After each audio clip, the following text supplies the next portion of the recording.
विपक्ष के नेता महोदय कहते हैं कि पहले मेरी बात का आप जवाब दीजिए, मैं सुनना चाहता हूं। आपकी मुंसफी से संसद नहीं चलेगी। मेरे आप बोलने का क्रम मैं तय करूंगा, इस तरह से नहीं चलेगी संसद। माननीय अध्यक्ष जी, इस विषय पर चर्चा के लिए सत्र की शुरुआत में 2 दिन गतिरोध भी हुआ। इससे एक प्रकार की गैर समझ, गलत धारणा जनता के बीच में पड़ी कि हम लोग ये चर्चा नहीं चाहते। माननीय अध्यक्ष जी, मैं स्पष्ट करना चाहता हूं, संसद ये देश का चर्चा का सबसे बड़ा पंचायत है और हम भाजपा वाले, एनडीए वाले चर्चा से कभी नहीं भागते। कोई भी मुद्दा हो, संसद के नियमों के अनुसार चर्चा के लिए हम तैयार रहते हैं। हमने 2 दिन तक विपक्ष के चर्चा करी कि इसको बाद में किया जाए, 2 सत्र बाद में किया जाए, मगर नहीं माने। हमने हाँ भर दी। मेरा दायित्व है मान्यवर कि हमने क्यों ना बोली थी। ना बोलने के 2 कारण थे। एक कारण था कि चर्चा गहन पुनः निरीक्षण के नाम पर वो मांगते थे, एसआईआर के नाम पर मांगते थे।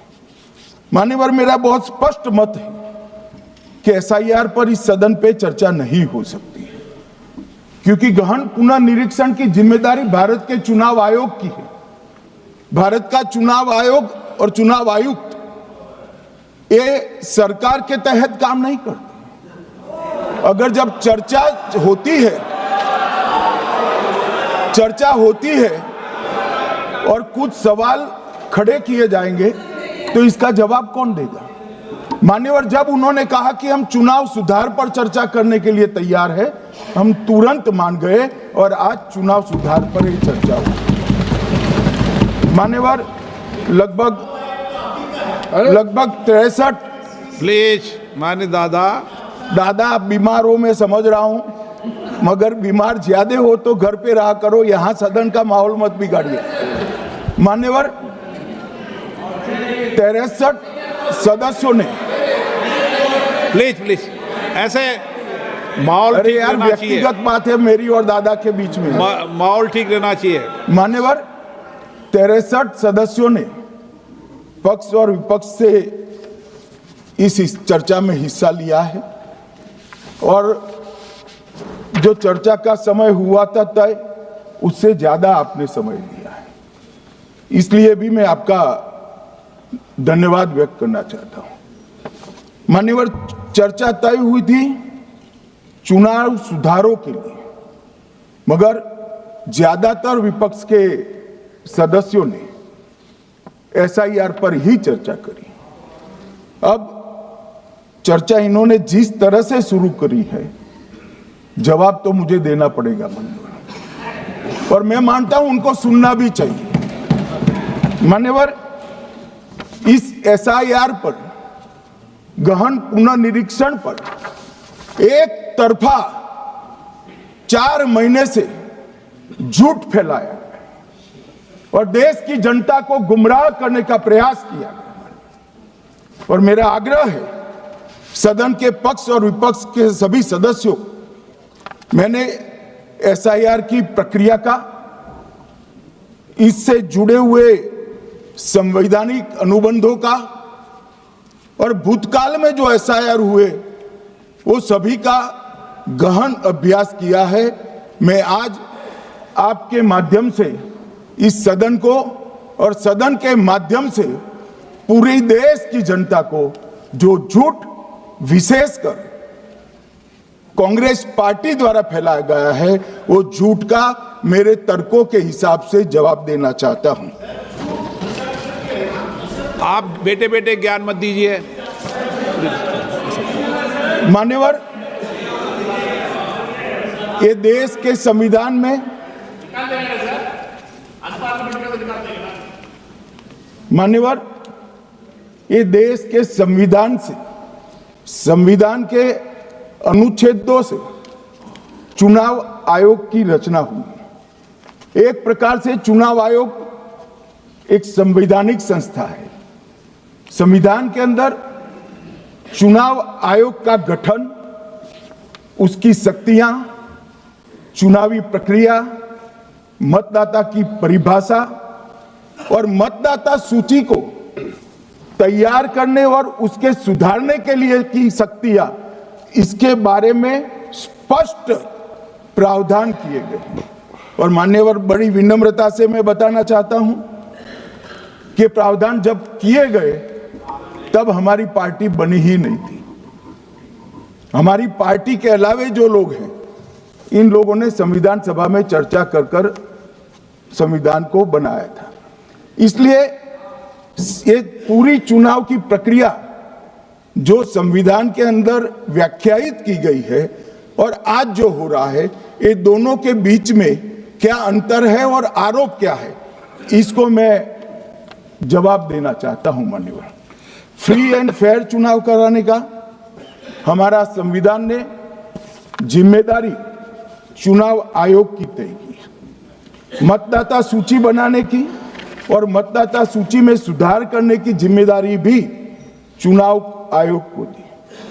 अनुच्छेद संविधान के भाग 15 में अनुच्छेद 324, इसमें चुनाव आयोग का गठन, चुनाव आयुक्त की नियुक्ति, लोकसभा, राज्यसभा, विधानसभा, उपराष्ट्रपति और राष्ट्रपति, ये सभी चुनावों का संपूर्ण नियंत्रण संविधान ने चुनाव आयुक्त को दिया है। और चुनाव आयुक्त एक से ज्यादा हो तो इलेक्शन कमिश्नर को दिया है। अब 325 जो अनुच्छेद है, वो किसी भी पात्र मतदाता को मतदाता सूची से बाहर नहीं रखा जाता, इसका प्रावधान करता है। मगर 326 एक गहन पुनर्निरीक्षण के लिए, एसआईआर के लिए बहुत महत्वपूर्ण है। क्या है 326 मान्यवर? इन्होंने मतदाता की पात्रता, योग्यता और मतदाता होने की शर्तें आर्टिकल 326 में तय की है। और वो शर्तें क्या है? सबसे पहली शर्त है कि मतदाता भारत का नागरिक होना चाहिए, विदेशी नहीं होना चाहिए। ये सबसे पहली शर्त है। और ये कह रहे हैं कि चुनाव आयोग क्यों ये कर रहा है? भाई, इसका दायित्व है, इसलिए कर रहे हैं। दूसरी है 18 साल से ज्यादा आयु का व्यक्ति मतदाता बन सकता है। तीसरा, वैधता का निर्धारण मानसिक असमर्थता, अपराध और भ्रष्टाचार में संलिप्तता के लिए जो कानून ने समय समय पर तय किया है, इसके पर। तो ये 3 पात्रताओं के आधार पर भारत के मतदाता होने की बात तय होती है। और ये 3 चीजें किसने देखनी है मान्यवर? चुनाव आयुक्त को देखनी है। चीफ इलेक्शन इलेक्शन कमीशन मतलब चीफ इलेक्शन कमिश्नर और कमिश्नर्स ने देखनी है। और 327 में मतदाता सूची, सीमांकन, चुनाव संचालन और उसके लिए कानून बनाने की सिफारिश संसद को करने की सत्ता चुनाव आयोग को दी है। कल हमारे सदस्य मनीष तिवारी कहते थे गहन पुनर्निरीक्षण का इनको अधिकार ही नहीं है। आर्टिकल 327 पूर्ण अधिकार देता है कि मतदाता सूची इस व्याख्या के आधार पर बनाने का अधिकार चुनाव आयोग को है। मान्यवर, अब एसआईआर पर ही सवाल उठा दिए। मान्यवर, इन्होंने कहा कि एसआईआर आज क्यों हो रहा है। मैं इनको थोड़ा इतिहास बता, और मान्यवर एक नई फैशन हो गई है, इतिहास बताते हैं तो नाराज हो जाते हैं कि आप इतिहास मत बताइए। अरे भला कोई भी प्रक्रिया, कोई भी देश, कोई भी समाज इतिहास को छोड़कर कैसे आगे बढ़ सकता है? इतिहास कोई भी समाज का महत्वपूर्ण अंग है।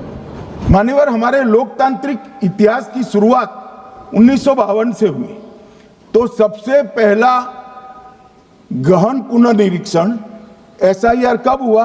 1952 में। SIR की क्या जरूरत है वो कहते हैं, इसलिए मैं कहता हूं। तो उस वक्त प्रधानमंत्री कौन थे? जवाहरलाल नेहरू। किस पार्टी से थे? कांग्रेस पार्टी से। दूसरा कब हुआ? 1957 में। फिर जवाहरलाल नेहरू प्रधानमंत्री थे, कांग्रेस पार्टी से थे। तीसरा हुआ 61 में, उसमें भी जवाहरलाल नेहरू प्रधानमंत्री थे और कांग्रेस पार्टी थे। 65-66 में भी हुआ, एक ही गहन पुनर्निरीक्षण 2 साल में हुआ। उस वक्त भी श्री लाल बहादुर शास्त्री प्रधानमंत्री थे, कांग्रेस पार्टी थे। 83-84 में हुआ, इंदिरा जी थी। 87-89 में हुआ, राजीव गांधी थे। 92-93-95 में हुआ, नरसिम्हा राव थे। 2002 और 3 में हुआ, तब श्री अटल बिहारी वाजपेयी थे। मान्यवर, 2004 में गहन पुनर्निरीक्षण समाप्त हुआ, तब डॉक्टर मनमोहन सिंह जी प्रधानमंत्री थे। तो 2, 3, 4 का एक गहन पुनर्निरीक्षण हुआ, SIR हुआ। उसमें 2 साल NDA के प्रधानमंत्री थे, भाजपा के थे, और 1 साल डॉक्टर मनमोहन सिंह। 2004 के बाद सीधा 2025 में गहन पुनर्निरीक्षण हो रहा है, और इस वक्त हम हैं। एक पूरा गहन पुनर्निरीक्षण SIR की प्रक्रिया का आज तक 2004 तक किसी भी दल ने विरोध नहीं किया है मान्यवर, क्योंकि ये चुनाव को पवित्र रखने की प्रक्रिया है। चुनाव के उद्देश्यों को, लोकतंत्र को स्वस्थ रखने की प्रक्रिया है। अगर लोकतंत्र में चुनाव जिसके आधार पर होते हैं वो मतदाता सूची ही प्रदूषित है, तो चुनाव कैसे साफ और सुथरे हो सकते हैं? मानो समय समय पर मतदाता सूची का गहन पुनर्निरीक्षण जरूरी है, इसलिए चुनाव आयोग ने फैसला किया कि 2025 में इसको किया जाएगा। मान्यवर, एक बीच में एक घटना मैं जरूर कहना चाहूंगा। 2010 में एक चुनाव आयुक्त महोदय ने निर्णय किया कि रिटर्निंग ऑफिसर को मतदाता सूची में से नाम काटने का अधिकार नहीं है, और उसके बाद से किसी की मृत्यु हुई तो भी नाम नहीं कटते थे, कोई एक क्षेत्र से दूसरे क्षेत्र में गया तो भी नाम नहीं कटते थे। एक व्यक्ति का ट्रांसफर हो गया तो कोयम्बटूर से वो शिमले चला गया, भारत सरकार का कर्मचारी है, तो उसका नाम कोयम्बटूर में भी रहता था, शिमला में रहता था, क्योंकि 2010 में मैं बताता हूं किस, मैं बख्शूंगा नहीं, आप चिंता मत करो, क्योंकि 2010 में एक व्यवस्था हुई कि किसी का नाम नहीं काट सकते, और उस वक्त भी कांग्रेस पार्टी की सरकार थी। तो एक गहन पुनर्निरीक्षण क्या है? मानिए, एक गहन पुनर्निरीक्षण है कि जिनकी मृत्यु हो गई उनके नाम कट जाए, जो 18 साल से बड़े हो गए उनके नाम जोड़ जाए, जो किसी भी प्रकार से 2 जगह मतदाता है उनके नाम कट जाए, और जो विदेशी नागरिक है उनको चुन चुन कर डिलीट किया जाए। ये गहन पुनर्निरीक्षण। और मैं आज इस मंच से, आपके माध्यम से इस सदन को और देश की जनता को कहना चाहता हूं, क्या कोई भी देश का लोकतंत्र सुरक्षित रह सकता है जब देश का प्रधानमंत्री और राज्य का मुख्यमंत्री कौन हो वो घुसपैठ ये तय करेंगे? मान्यवर, नहीं रह सकते। एक मतदाता का एक से ज्यादा जगह पर वोट होना चाहिए। मान्यवर, एक से ज्यादा जगह पर वोट होना चाहिए। जो लोगों का मृत्यु हो चुका है, मान्यवर, जिन लोगों का मृत्यु हो चुका है उनका वोट मतदाता सूची में होना चाहिए। मान्यवर, ये SIR और कुछ नहीं है, मतदाता सूची का शुद्धिकरण है। मैं मानता हूं इससे कुछ दलों के राजनीतिक स्वार्थ आहत होते हैं। मुझे उन दलों के प्रति एक प्रकार से अनुकंपा भी है, क्योंकि देश के मतदाता तो वोट देते नहीं है, ये थोड़े विदेशी दे देते थे, वो भी चले जाएंगे। मगर मान्यवर, क्या हमने भारत के नाते निर्णय करना पड़ेगा कि इस देश की संसद को चुनने के लिए, राज्य की विधानसभा को चुनने के लिए विदेशी को वोट देने का अधिकार देना है या नहीं देना है? और मेरा मत है, मेरा विनम्र मत है मान्यवर, कि ये नहीं देना चाहिए।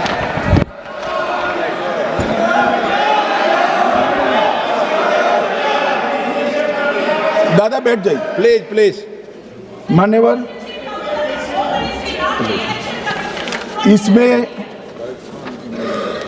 इसमें कानूनी स्थिति का प्रश्न नहीं है। अभी सांसद महोदया बोला कि इलेक्शन कमीशन का अधिकार नहीं है। लाल बाबू हुसैन 1995 में एक वाद हुआ मान्यवर, भारत की सर्वोच्च अदालत तक वो वाद पहुंचा। लाल बाबू हुसैन बनाम मतदाता रजिस्ट्रेशन ऑफिसर 1995 में इसका जजमेंट आया और उसमें अदालत ने स्पष्ट कहा, देश की सर्वोच्च अदालत ने कहा, मैं नहीं कह रहा, जहां मतदाता का नाम दर्ज किया जाना है वहां रिटर्निंग ऑफिसर ये सुनिश्चित कर सकता है कि आवेदक भारत का नागरिक है या नहीं है। ये लोग जो कहते हैं कि इलेक्शन कमीशन कैसे तय करेगा, ये इनकी ड्यूटी है और ये हमारा निर्णय नहीं है, भारत की सर्वोच्च अदालत का निर्णय है और हम सब भारत की सर्वोच्च अदालत के निर्णय से बंधे हुए हैं। किसी को भी अगर वेरीफाई करना है तो लाल बाबू हुसैन बनाम मतदाता रजिस्ट्रेशन ऑफिसर 1995 का जजमेंट निकालकर मान्यवर दे दे। मान्यवर, विपक्ष के नेता राहुल गांधी जी ने 5 नवंबर 2025 को एक प्रेस कॉन्फ्रेंस में परमाणु बम फोड़ा। अब वो परमाणु बम के अंदर उन्होंने कहा कि हरियाणा में एक ही घर में 501 वोट पड़ गए। चुनाव आयोग ने इतनी स्पष्टता करी कि हाउस नंबर 265 कोई छोटा मकान नहीं है और 1 एकड़ का पुश्तैनी प्लॉट में अनेक परिवार बस रहे हैं, मगर वहां हर परिवार के घर का नंबर नहीं दिया गया है, इसलिए सब जगह हाउस नंबर 501 दिया गया और एक परिवार की तो 3 पीढ़ियां साथ में रह सकती है। और पुराने नंबर से ही जब हरियाणा में कांग्रेस की सरकार चुनी गई तब से ये नंबर इसी तरह से चल रहा है। ये ना कोई फर्जी घर है ना फर्जी वोटर है। मान्यवर, वोट चोरी का नैरेटिव बनाने के लिए मान्यवर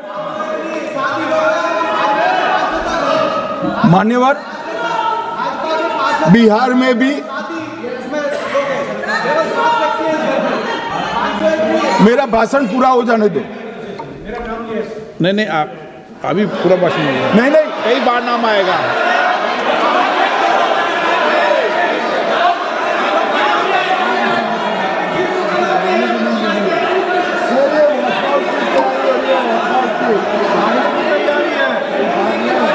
माननीय सदस्य,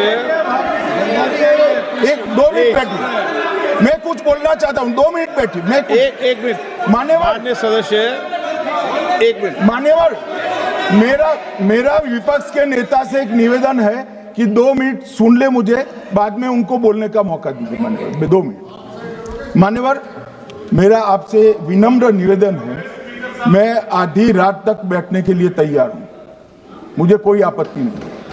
मेरा भाषण समाप्त हो जाए, अरे सुनिए ना भाई, सुनो ना, 2 बड़े बोलते हैं तब बीच में नहीं बोलते।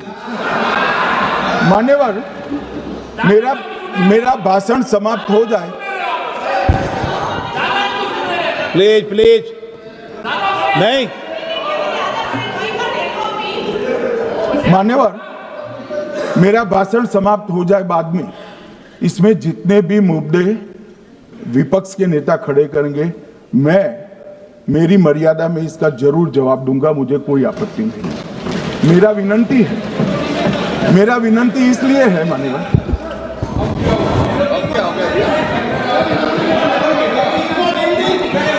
एक मिनट,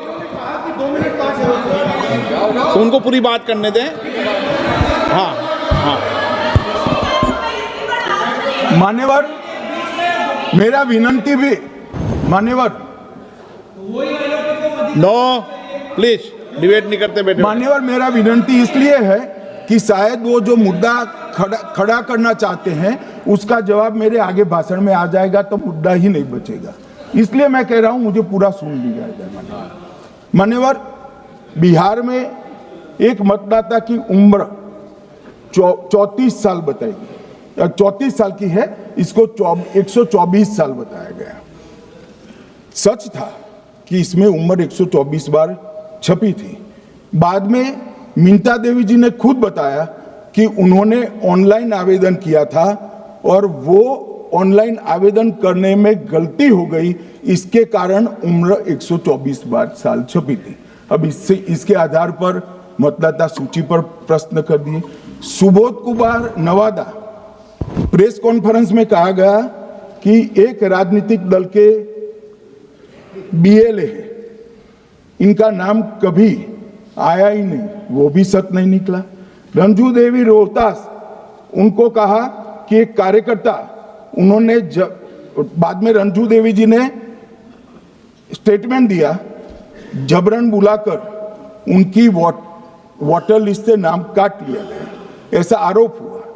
तो रंजू देवी ने यही कहा कि कांग्रेस के कार्यकर्ताओं को कहने पर मैंने गलत जानकारी दी थी।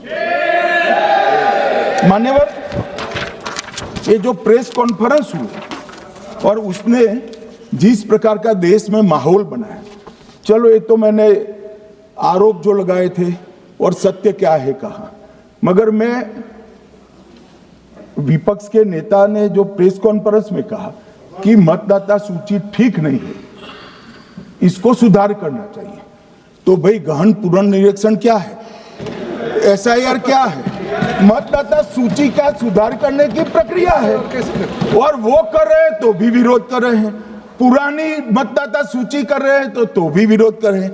भाई मतदाता सूची पुरानी हो या नहीं, आपका हारना तय है, ये मतदाता सूची से नहीं होता। मान्यवर, उन्होंने कहा, अपने लॉजिक के समर्थन में कहा कि भारतीय जनता पार्टी को कभी एंटी इनकम्बेंसी का सामना नहीं करना पड़ता।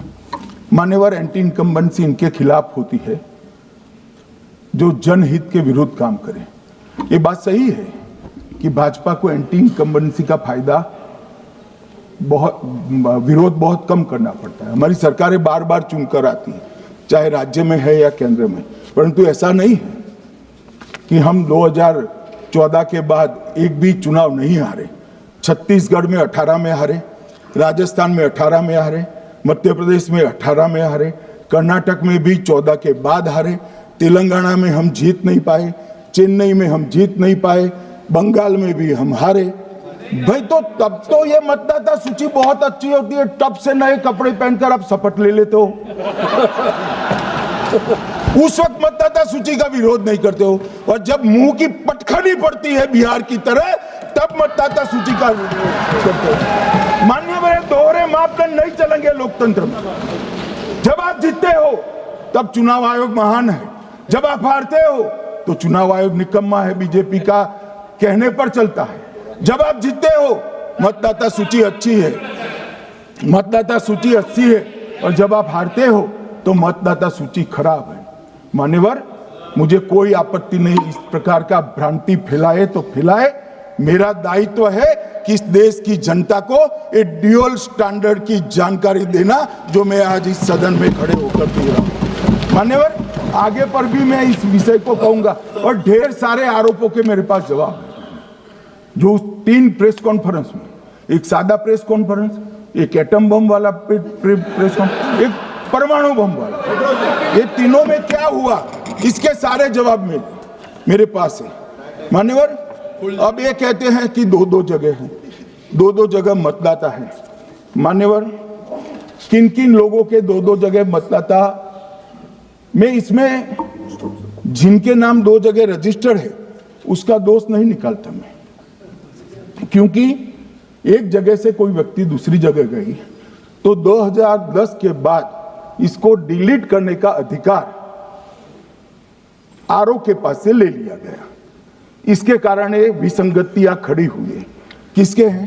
श्री प्रशांत किशोर जी के दो जगह मतदाता है, पवन खेरा जी का भी है, तेजस्वी यादव का स्वयं का है, टी सिद्दीकी एनआईसी केरल के नेता का है, मान्यवर संजय सिंह आप पार्टी के नेता के हैं, एक किशोरी पेडनेकर यूबीटी शिवसेना के हैं, इनका भी है।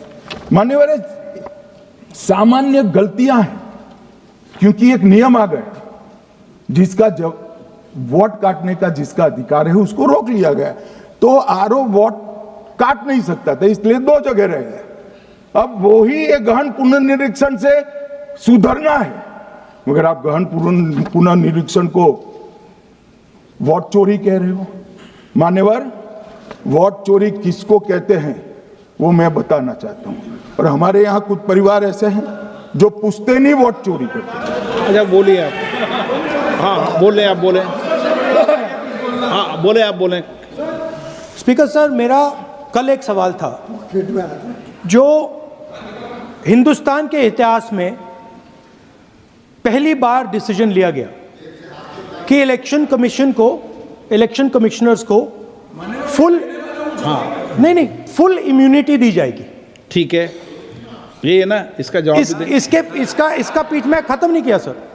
इसके पीछे जो थिंकिंग थी वो हमें सबसे पहले बताएं।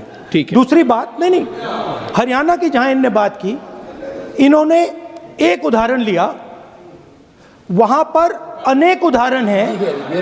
वो भी आपने दिया था ना, 19 वो भी आपने दिया था, इसलिए दिया वो भी। 19 लाख वहां पे फेक लोग, वो उदाहरण आपने दिया था, इसलिए उसका जवाब दिया। और ये भी हमें बता दीजिए, actually let us have a debate on my press conference. Let us go, let us have very good idea, let us have a debate on my press conference. Amit Shah ji, I challenge you to have a debate on the three press conferences. Please. ठीक है, बैठ जाइए, बैठ जाइए। माननीय, please माननीय, आपने बात की थी, प्लीज। डिबेट ही तो चल रही है। उत्तर प्रदेश में और हरियाणा में दोनों चुनाव में वोट कैसे दे रहे हैं, प्लीज ये भी जवाब दे दीजिए। माननीय गृह मंत्री जी। मान्यवर, पहली बात मैं स्पष्ट करना चाहता हूं, मैं 30 साल से विधानसभा और संसद में जनप्रतिनिधि के रूप में चुनकर आता हूं। मुझे लंबा अनुभव है संसदीय प्रणाली का। विपक्ष के नेता महोदय कहते हैं कि पहले मेरी बात का आप जवाब दीजिए, मैं सुनना चाहता हूं। आपकी मुनसफी से संसद नहीं चलेगी, मेरे आप बोलने का क्रम मैं तय करूंगा, इस तरह से नहीं चलेगी संसद। मान्यवर, उनको धैर्य रखना चाहिए, मेरा जवाब सुनने का। इनकी एक एक बात का जवाब मैं दूंगा, मगर मेरे भाषण का क्रम वो तय नहीं कर सकते, मैं करूंगा, क्योंकि मैं बोल रहा हूं।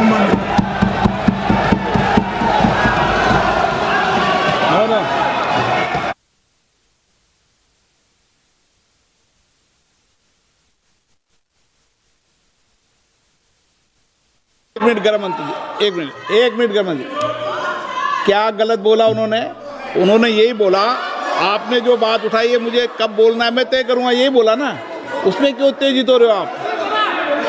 हाँ, आपके 2-2 मिनट में खड़े होने से थोड़ी जवाब देते रहेंगे। नो, माननीय गृह मंत्री, नहीं होगा। मैं आपको फिर मौका दूंगा, आपको। हाँ बोलिए, बोलिए सर। ये बोलिए। आपने अगर अमित शाह जी का रिस्पॉन्स देखा तो ये कंप्लीटली डिफेंसिव रिस्पॉन्स है, ये घबराया हुआ रिस्पॉन्स है, ये डरा हुआ रिस्पॉन्स है। अब सुनिए पूरी बात, प्लीज। प्लीज ये माननीय नो सच्चा माननीय रिस्पॉन्स गृहमंत्री नहीं है। जी, माननीय गृहमंत्री जी, मान्यवर आपके चेहरे पर बैठो मान्यवर आपके चेहरे पर चिंता की लकीरें मैं देख रहा हूं कि मैं क्या बोलूंगा।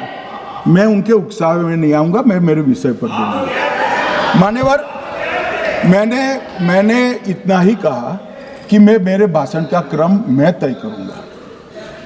मेरे भाषण का पहले क्या बोलना, बाद में क्या बोलना, मैं तय करूंगा। और मैं मानता हूं कि हर एक वक्ता का ये अधिकार है, उनका भी है, मेरा भी है। कल वो बोल रहे तो हम ऐसा थोड़ी ना बोले आप झूठ क्यों बोल रहे हो, हम नहीं बोले, नहीं बोल सकते साहब। वो माननीय विपक्ष के नेता है, वो बोल सकते हैं अपना भाषण मान्यवर। और मैंने तो ये भी कहा मेरा पूरा भाषण छूट कर कुछ बच जाता है तो आप पूछिएगा, मैं जवाब दूंगा। मगर अब धैर्य भी चाहिए और सुनना भी चाहिए, दोनों चीजें करनी पड़ती है। मान्यवर वोट चोरी का कोहराम बचा है। मैं वोट चोरी किसको कहते हैं वो बताना चाहता हूं। वोट चोरी के 3 आयाम हैं मान्यवर। एक तो मतदाता नहीं है, मतलब योग्यता नहीं है और आप वोटर बन जाते हो तो वोट चोरी माना जाएगा। दूसरा, आप गलत प्रकार से चुनाव जीतते हो तो वोट चोरी माना जाएगा। और तीसरा, जनादेश को डिफाई करते हो, मतलब वोट के विपरीत आप कोई पद प्राप्त कर लेते हो तो भी एक प्रकार से वोट चोरी होता है। अरे सुनो ना, क्यों जल्दबाजी करते हो मानिकम, क्यों? अब मैं 3 वोट चोरी की घटनाएं बताना चाहता हूं। सबसे पहली घटना हुई आजादी के बाद देश का प्रधानमंत्री तय करना था। तय कौन करना था? तो उस वक्त के जितने प्रांत थे इसके कांग्रेस के अध्यक्षों ने, उनके एक एक वोट से तय होना था। अब 28 वोट श्री सरदार पटेल को मिले और 2 वोट जवाहरलाल नेहरू जी को मिले।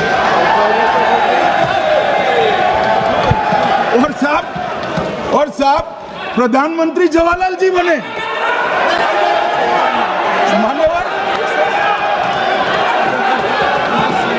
मान्यवर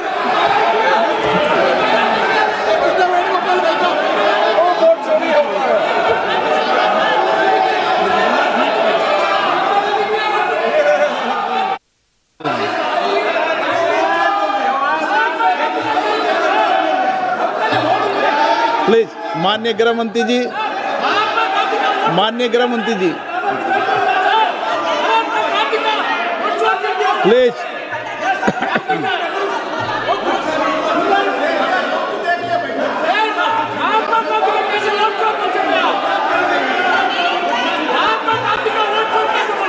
बैठो बैठो, बैठिए माने, please please please.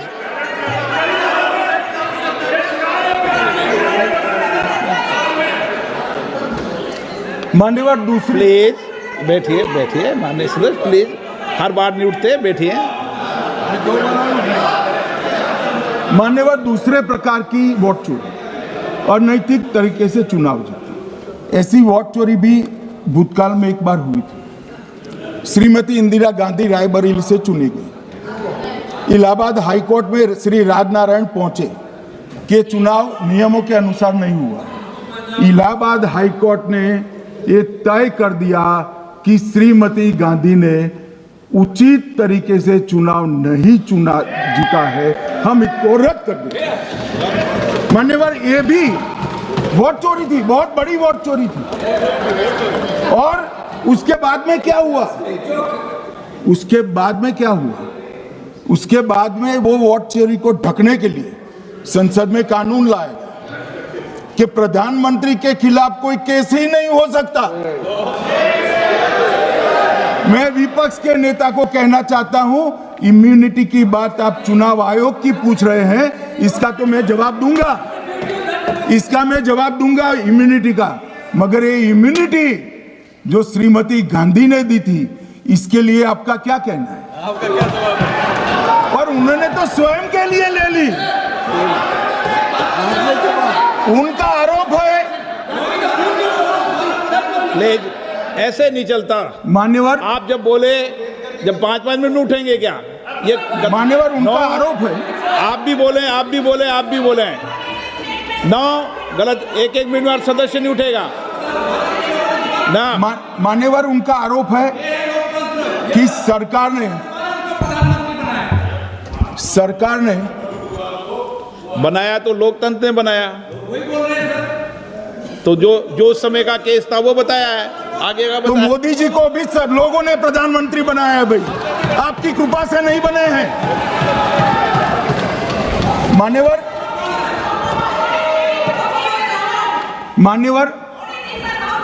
No please से मान्य तरीका ठीक नहीं है आपका, 2-2 मिनट में उठना। मान्यवर विपक्ष के नेता ने कहा कि आपने चुनाव आयुक्तों को इम्यूनिटी दी। इनका आरोप सत्य नहीं है, मैं इसकी बात बाद में करता हूं, परंतु हमने तो चलो मानो चुनाव आयुक्त को इम्यूनिटी दी, श्रीमती गांधी ने तो अपने आप को इम्यूनिटी दी। और फिर जब ये संवैधानिक सुधार के वायरस चैलेंज हुए तो वो केस जीतने के लिए 2, 3 और 4 नंबर के सर्वोच्च न्यायालय के जज को बाईपास कर चौथे नंबर के जज को चीफ जस्टिस बनाया और वहां केस भी जीत लिया। और मान्यवर ये तो इतिहास है, कौन झुठला सकता है? इनको कोई पढ़ाता नहीं है इतिहास, ये तो इतिहास है, सर्वोच्च अदालत और संसद के रिकॉर्ड में रखा हुआ इतिहास है। इसके खिलाफ लल्लन सिंह जैसे कितने लोग पूरा जीवन लड़े बिहार में इमरजेंसी के खिलाफ, जेल में गए, लाखों लोग गए। और तीसरी वोट चोरी कहना चाहता हूं, तीसरी वोट चोरी का प्रकार मैंने बताया था कि योग्यता नहीं है और मतदाता बन जाना। अभी एक वाद पहुंचा है, वाद मतलब डिस्प्यूट पहुंचा है दिल्ली की सिविल अदालत में। उसमें डिस्प्यूट ये है कि सोनिया गांधी जी इस देश की नागरिक बनने से पहले मतदाता बने।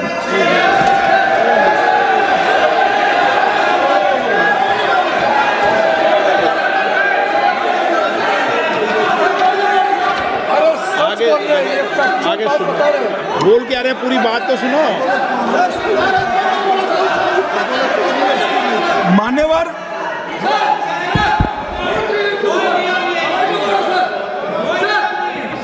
मैंने इतना ही कहा है कि अदालत में केस चल रहा है जो फैक्चुअल है।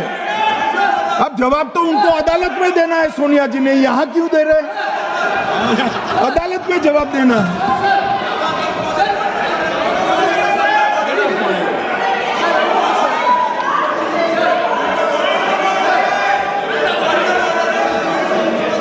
बीच के भाषण में पॉइंट ऑफ ऑर्डर नहीं होता। नहीं है सर, आगे लाइए सर। मुझे याद है जो माननीय सदस्य नहीं है, ये 352 ये रहा, 352 टेबल पे रहता है, मुझे जवान याद है 352। Home Minister is speaking about an issue which is pending in a court. Actually, what happened, sir? Rosavalli court, some media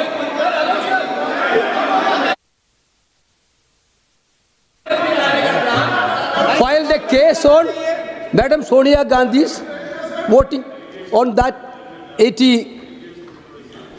Sir, that Rosavalli court dismissed that case without, there is no substance in that Okay. case.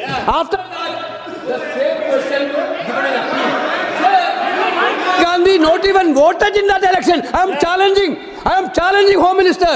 Okay. Sonia Gandhi not even voted that election. Can you prove it? Can you prove it? Sir, misleading statement a Home Minister doing. Sir, you are. What is this, sir? एक minute please दादा, एक minute please. No, बैठिए। No मान्य please.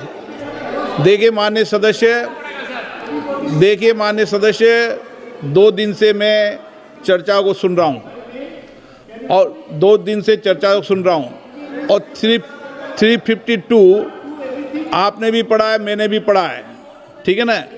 कई बार इधर से भी उधर से भी इस विषय को कई बार बोला गया है। जब डिबेट चलती है उसके संदर्भ में कई विषयों को बोला जाता है, ठीक है ना। और इसीलिए सुनिए बात, माननीय गृह मंत्री जी ने, आपने आधी बात सुनकर हर 2-2 मिनट में उठने लगोगे, ऐसे चर्चा नहीं होती। आप उनकी पूरी बात को सुनिए, क्या संदर्भ था, उन्होंने कोई फैसला नहीं दिया है, उन्होंने एक जानकारी जो आई है वो जानकारी सदन के पटल पे रखी है। अब मुझे सुनिए तो, अब आपने एक मुद्दा खड़ा किया, मुझे जवाब तो देने दीजिए। मान्यवर, मैंने कुछ ऐसा नहीं कहा, मैंने सिर्फ इतना कहा है कि एक वाद दायर हुआ है दिल्ली की अदालत में, मैंने कोई कंक्लूजन नहीं कहा। मैंने कहा कंक्लूजन कहा, मैंने कोई कंक्लूजन नहीं कहा। कंक्लूजन तो जब उनका नोटिस का जवाब वो दे देगी तब अदालत देगी, तब फिर से बताऊंगा मैं। मगर अभी तो मैंने सिर्फ इतना कहा है कि वहां एक केस रजिस्टर्ड हुआ है जिसमें श्रीमती गांधी को नोटिस इश्यू किया है। इसमें इतने लाल पीले होने की जरूरत क्या है? मान्यवर, हम सबका साझा दायित्व है, हम भी विपक्ष में बैठे हैं। हम चुनाव जितने जीते हैं इससे ज्यादा हारे हैं। हम लोगों का तो एक प्रकार से पौना जिंदगी ही विपक्ष में ही चला गया, चाहे राज्य हो या केंद्र हो। कई चुनाव हमारे, हमने चुनाव आयुक्त और चुनाव आयोग पर कभी आरोप नहीं लगाए। एक नया पैटर्न खड़ा, एक नया पैटर्न। मैं पूरा वाक्य नहीं बताना चाहता। श्रीमती ममता बनर्जी ने चुनाव आयोग पर आरोप लगाए, स्टालिन जी ने लगाए, बीडी सतीशन जी ने लगाए, श्री राहुल गांधी ने लगाए, मल्लिकार्जुन खड़गे जी ने लगाए, तेजस्वी यादव जी ने लगाए, अखिलेश यादव जी ने लगाए, वी शिवन कुट्टी ने लगाए, हेमंत सोरेन जी ने लगाए, भगवंत मान जी ने लगाए। अब पहले तो ऐसी परंपरा सिर्फ कांग्रेस पार्टी में थी, मगर संपर्क का दोष कहता होता है साहब, ये सारे इंडिया अलायंस वाले चुनाव आयोग के खिलाफ आए। मान्यवर, चुनाव आयोग एक तटस्थता से चुनाव कराने वाला संस्थान बनाया गया और इसकी मान्यता कोई पॉलिटिकल पार्टी ने नहीं दी। भाग और अनुच्छेदों के तहत हमारे संविधान ने दी है और ये संवैधानिक प्रक्रिया है। इस संवैधानिक प्रक्रिया पर सवाल खड़े कर कर, अनर्गल आरोप कर कर आप पूरे चुनाव आयोग की एक प्रकार से पूरे दुनिया में इसकी छवि को धूमिल करने का काम कर रहे हैं। आपको लगता है कि आप सरकार की छवि धूमिल कर रहे हैं? ना जी, आप पूरी दुनिया में भारत के लोकतंत्र की छवि को धूमिल कर रहे हैं। मान्यवर, सरकार का तो इतना ही सवाल है, मान्यवर सरकार का तो इतना ही सवाल है कि भारत के मतदाता क्या सोचेंगे। मगर मतदाता का सोचने का सवाल नहीं है। मतदाता को तो मालूम है कि हमने तो वोट दिया है इसलिए चुनकर आए हैं, तो उसके मन में कोई डाउट नहीं है। ये वोट चोरी करते रहे, घुसपैठिया बचाओ यात्रा निकाली और बिहार में 2/3 बहुमत से हम जीते। मान्यवर, ये जो नई परंपरा शुरू हुई कि देश के अंदर चुनाव न जीते तो चुनाव आयोग को बदनाम करो, चुनाव प्रक्रिया को बदनाम करो, मतदाता सूची को बदनाम करो, ये हमारे लोकतंत्र का भला नहीं करेगी। यही आयुक्त के तहत, यही सरकार के होते हुए आप कई चुनाव जीते हैं, हम कुछ नहीं बोले हैं, हम पार्टी में बैठकर इसकी मीमांसा की। मगर ये लोग चुनाव आयोग पर प्लीज नो, आप बैठिए, आप ठीक है बैठिए। माननीय सदस्य प्लीज प्लीज। मान्यवर, मैं थोड़ी स्पष्टता के लिए आंकड़ा देना चाहता हूं। मई 14 में श्रीमान नरेंद्र मोदी इस देश के प्रधानमंत्री बने, तब से उनको आपत्ति है। तो एनडीए क्या क्या जीती? 3 लोकसभा चुनाव हम जीते, 41 राज्यों के विधानसभा चुनाव जीते, तो हम 44 विधानसभा टोटल चुनाव जीते हैं 2024 से 25 तक। मगर वो भी 30 चुनाव जीते हैं अलग अलग विधानसभा में, 30 जगह पे। अगर मतदाता सूची करेक्ट है तो क्यों शपथ लिया, क्यों चुनाव लड़ा? आप बताइए देश की जनता को। आप लोग यहाँ कैसे पहुंचे? श्री राहुल गांधी जहां से चुनकर आए थे, वो वायनाड की मतदाता सूची में भी मेरी पार्टी ने प्रेस कॉन्फ्रेंस कर इसी प्रकार की डिस्क्रिपेंसी को बताया है। इसका जवाब नहीं देते। हमने अमेठी का भी बताया है, इसका जवाब नहीं देते हैं। मान्यवर, ये चुनाव की मतदाता सूची में जो थोड़ी बहुत गलतियां हैं, उसको वो लोग मुद्दा बनाते हैं चुनाव हारने का। चुनाव हारने का कारण है नहीं, मैं अंत में बताऊंगा क्यों हारते हो चुनाव, मैं बताऊंगा मान्यवर अंत। परंतु फिर भी चलो मान ले कि मतदाता सूची ठीक नहीं है, तो गहन पुनर्निरीक्षण का मतलब ही ये है कि मतदाता सूची को सुधारने की प्रक्रिया। अब इसमें आपके बीएलए सहयोग नहीं करते हैं, आप उसका बहिष्कार का ऐलान करते हो, आपकी राज्य सरकारें जहां है वो मदद कम करती हैं, तो कैसे मतदाता सूची का शुद्धिकरण होगा? जो आपकी डिमांड है वो ही चुनाव आयोग कर रहा है। आपकी डिमांड है कि मतदाता सूची ठीक हो, वो चुनाव आयोग कर रहा है। मगर हुआ क्या है मान्यवर मालूम है? इनको अब अगर प्रेस में कोई पत्रकार उनको पसंद ना आए ऐसा सवाल पूछते हैं तो तुम बीजेपी के एजेंट हो ऐसा कहते हैं। मान्यवर, सवाल जो भी हो उसको लेना चाहिए। मान्यवर, पत्रकार कभी बीजेपी का एजेंट नहीं होता है। मगर आप अगर ऐसा मानते हो कि लोकतंत्र में आपको पसंद आए ऐसे ही सवाल पत्रकार पूछे, तो ये नहीं हो सकता। इमरजेंसी नहीं है भाई, इमरजेंसी नहीं है। मान्यवर, एक प्रेस में कोई सवाल पूछता है तो कहते हैं बीजेपी के एजेंट हो।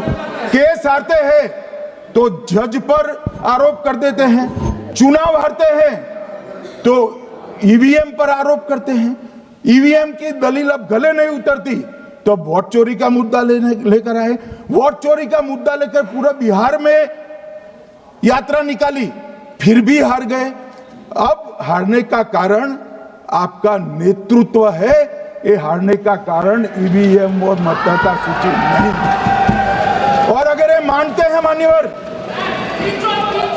अगर ये मानते हैं कि इनको कोई पूछने वाला नहीं है, भगवान करे मैं गलत पड़ जाऊं, कांग्रेस के कार्यकर्ता इनका हिसाब मांगेंगे। एक दिन कांग्रेस के कार्यकर्ता इनका हिसाब मांगेंगे कि इतने चुनाव कैसे हार गए। मान्यवर, कोई जज आजादी के इतने साल में नहीं हुआ है मान्यवर कि कोई जज एक जजमेंट दे तो जज के खिलाफ इंपीचमेंट लेकर आते हैं। अपनी वोट बैंक को एड्रेस करने के लिए इंपीचमेंट लेकर आते हैं मान्यवर। और ये सारे ने तो साइन कर दिया, साथ ही साथ उद्धव जी ने भी साइन कर दिया। उद्धव जी, जजमेंट क्या है? एक पहाड़ी पर मान्यता है कि हाँ सबसे ऊपर दिया जलाया जाए। मान्यवर, एक वोट बैंक को संभालने के लिए एक हाईकोर्ट के जज के सामने इंपीचमेंट लेकर आए हैं। देश की जनता उनको मदद नहीं करे।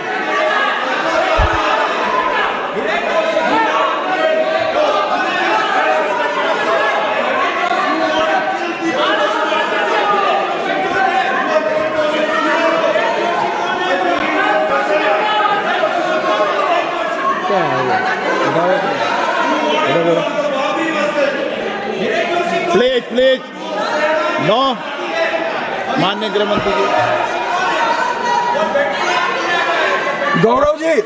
गौरव जी बैठ जाइए, नया मुद्दा शुरू हो रहा है। प्लीज, अरे भैया प्लीज मेरी बात सुनो ना। माननीय गृह मंत्री जी, माननीय गृह मंत्री जी, माननीय गृह मंत्री जी, नया मुद्दा शुरू हो रहा है, फिर से खड़ा होगा होना। आप बैठ जाइए प्लीज। नो,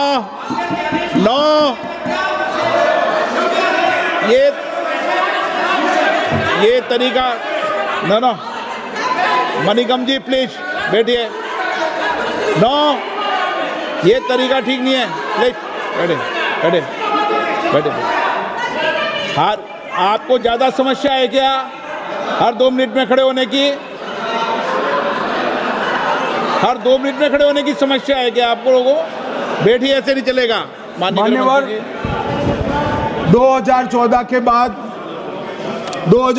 के बाद, अरे दादा ये भी बैठ गए, अब बैठ जाओ। मान्यवर, 2014 के बाद हारने की परंपरा शुरू हुई। हारने की परंपरा शुरू होने के बाद, हाँ जीते ही है, मगर हारने की भी परंपरा हुई है। मान्यवर, हारने की परंपरा शुरू करने के बाद इन्होंने सबसे पहले ईवीएम को निशाना बनाया। आज मैं आपके माध्यम से सदन को और सदन के माध्यम से देश की जनता को बताना चाहता हूं, ईवीएम कौन लेकर आया इस देश में? मान्यवर, कौन लेकर आया? 15 मार्च 1989 को जब राजीव गांधी इस देश के प्रधानमंत्री थे, तब ईवीएम लाने का कानूनी बदलाव किया गया था। सुन लो, अब राजीव गांधी के ईवीएम के कानून का भी विरोध कर रहे हैं। मान्यवर, इसके बाद में, अरे सुनो ना क्या प्रक्रिया हुई। इसके बाद में ईवीएम के खिलाफ किसी ने याचिका करी। इस देश की सर्वोच्च न्यायालय के 5 जजों ने बैठकर ईवीएम के कानूनी बदलाव को 2002 में उचित ठहराया। मानो राजीव गांधी को भी नहीं मानते, सर्वोच्च अदालत को भी नहीं मानते हैं। फिर 98 में मध्य प्रदेश, राजस्थान और दिल्ली, इसमें सिर्फ 16 विधानसभाओं में इसका ट्रायल लिया गया। कितना केयरफुल है ये भी बताता हूं। हुडा बैठो, ये भी कितना केयरफुली चुनाव आयोग आगे बढ़ा है। मध्य प्रदेश, राजस्थान और दिल्ली, ये राज्यों की सिर्फ 16 विधानसभा में इसका ट्रायल लिया गया। हर प्रकार से चेक कर ईवीएम का उपयोग सबसे पहली बार पूरे देश में 2004 में हुआ। 2004 का महत्व है मान्यवर, सबसे पहले 2004 में हुआ। पूरे लोकसभा चुनाव हमारे समय में ईवीएम का उपयोग हुआ। लाए राजीव गांधी, वहां से लेकर 2004 तक। और 2004 के चुनाव में कौन जीता भाई?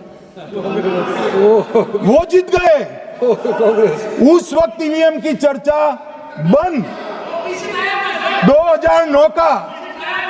2009 का चुनाव हुआ, पूरा ईवीएम से हुआ, ये जीत गए। चुप्पी साध ली। 2014 में सब हम जीते तो कौ चालू कर दी। वो सरकार में थे। मान्यवर, ये क्या है? जब कानून आप लाए, मशीन आपने इंट्रोड्यूस किया, चुनाव आप पहला जीते मशीन से, दूसरा चुनाव जीते, मौत से 10 साल राज किया और हार गए तो फिर रोते हैं। मान्यवर, देश की जनता मानती है इसको। और दूसरी बार जब चुनाव आयोग को भी लगा कि सच्चे झूठे आरोप होते हैं, तो इस पर रिसर्च की एक प्रक्रिया हुई। मानिएगा 5 साल रिसर्च के बाद वीवीपीएटी की इंट्रोडक्शन हुआ। ये वीवीपीएटी क्या है? मैं जब वोट दबाता हूं तो समझ गए दादा, धन्यवाद। मान्यवर, मैं जब वोट दबाता हूं तो मैंने कमल के निशान पर वोट दबाया, तो पास में एक पर्ची निकलती है कि आपका वोट कमल के निशान पर रजिस्टर हो गया है। फिर भी आरोप हुए कि पर्ची वाले ये 2 अलग होते हैं। तो चुनाव आयोग ने निर्णय किया कि 5% ईवीएम और वीवीपैट के परिणाम कंपेयर होंगे। तो मशीन खुला, इसमें 396 वोट मिले। तो वीवीपैट में कितने वोट मिले, तो 396 है या नहीं है, ये 5% मशीनों में मिलता है। मान्यवर, मैं आंकड़े लेकर आया हूं चुनाव आयोग को पूछकर आज कि कितने वीवीपैट और मशीन का मिलान नहीं हुआ। आज तक 16,000 मशीन और वीवीपैट का मिलान हुआ है, एक भी वोट का बदलाव नहीं। और ये जब मतगणना होती है तब उनके पोलिंग एजेंट बैठते हैं मान्यवर, परिणाम पर वो साइन करते हैं, दोनों प्रकार के, मशीन के और वीवीपीएटी के परिणाम पर भी साइन करते हैं मान्यवर। और ये इस पर आरोप लगा रहे हैं। मान्यवर, अब ये कह रहे हैं कि उस वक्त वाईफाई नहीं थी। सबसे पहली बात, 2004 में वाईफाई आ चुकी थी, मगर फिर भी चलो मान लो, आरोप लगाते गए। ईसीआई ने 2009 में एक छेड़छाड़ के आरोप पर भाग लेने के लिए 10 राज्यों में 100 ईवीएम लगाई गई। सब लोगों ने प्रयास किया, 2009 में कोई छेड़छाड़ नहीं कर पाए, फिर भी आरोप लगाए। तो 2017 में इलेक्शन कमीशन ने जून 2017 में 3 दिन तक ईवीएम इलेक्शन कमीशन की ऑफिस में रखे कि कोई भी पार्टी आकर, कोई भी टेक्नोक्रेट आकर, कोई भी साइंटिस्ट आकर ईवीएम को हैक कर बता दे। ये तो गए ही नहीं, ये नहीं गए। मान्यवर, ये सिर्फ प्रेस में आरोप करते, ना अदालत में जाते हैं, ना चुनाव आयोग के पर जाते। मान्यवर, मगर एक्सपर्ट भी नहीं गए। आप कोई एक्सपर्ट भेज देते भैया, एक्सपर्ट भी नहीं भेजा। और मान्यवर, 2017 में फिर चुनाव आयोग इस निर्णय पर पहुंचा कि आने वाले सब चुनाव ईवीएम से होते हैं। अब चुनाव आयोग ने तो निर्णय कर दिया, मगर मैं भी साहब थोड़ा ज्यादा सोचता हूं। तो मैंने सोचा, साला ये चुनाव आयोग कहता है कुछ नहीं हो रहा है, कुछ नहीं हो रहा है, तो ये लोग आरोप क्यों लगा रहे?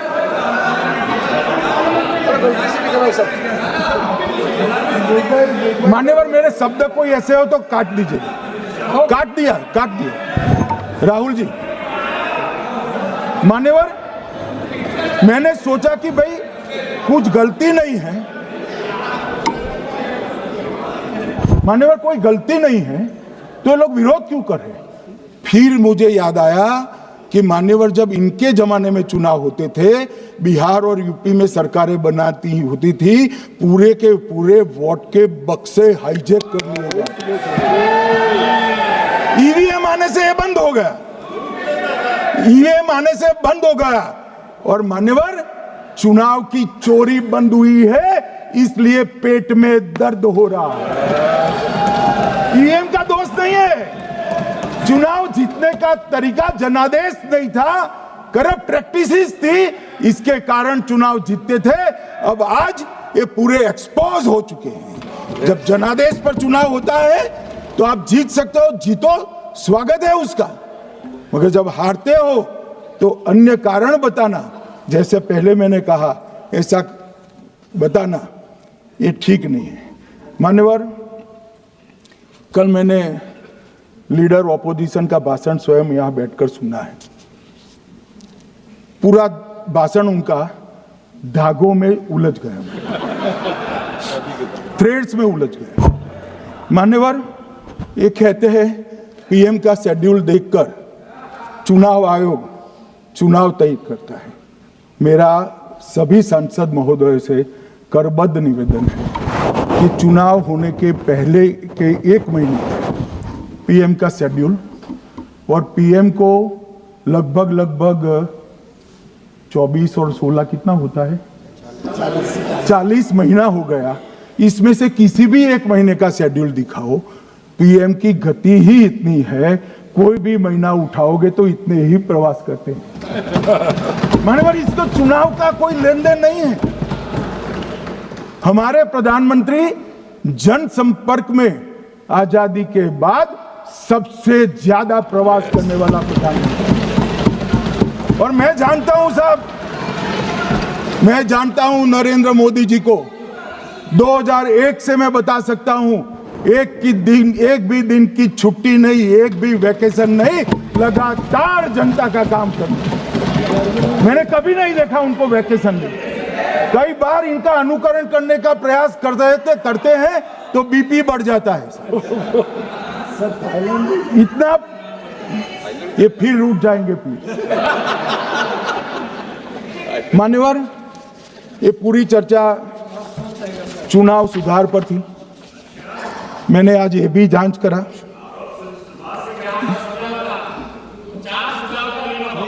सुनो ना, जरा धैर्य रखो भाई। मान्यवर,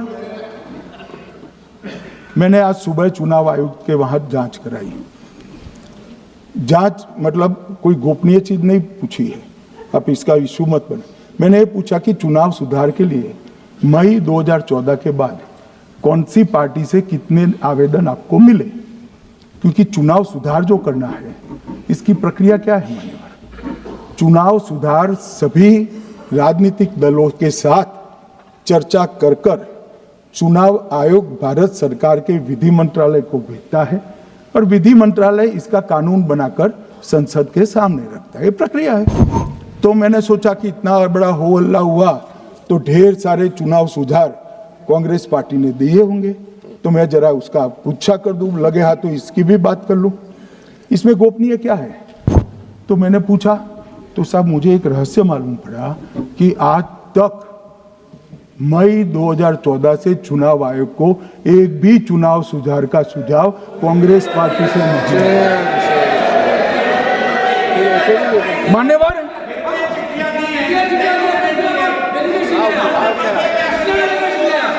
बैठे बैठे मैं बताता हूं मान्यवर, मैं जवाब पूछोगे क्या?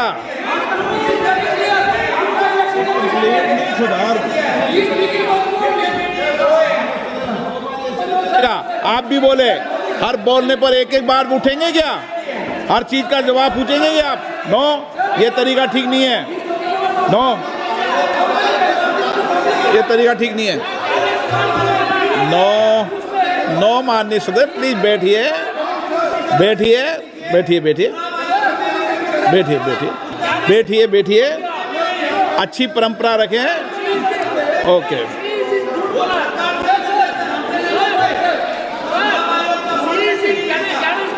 नो नो प्लीज, हर 2 मिनट नहीं उठते, अच्छी है।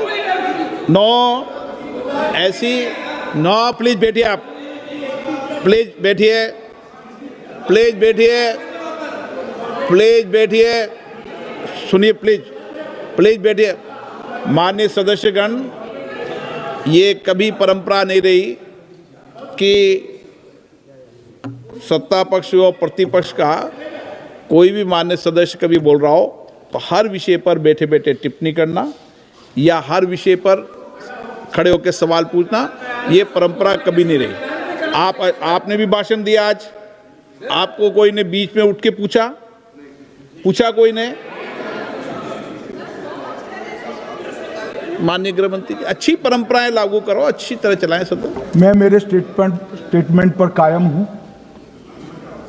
नरेंद्र मोदी सरकार बनने के बाद आज तक कांग्रेस पार्टी ने चुनाव आयोग को एक भी चुनाव सुधार का प्रपोजल नहीं दिया।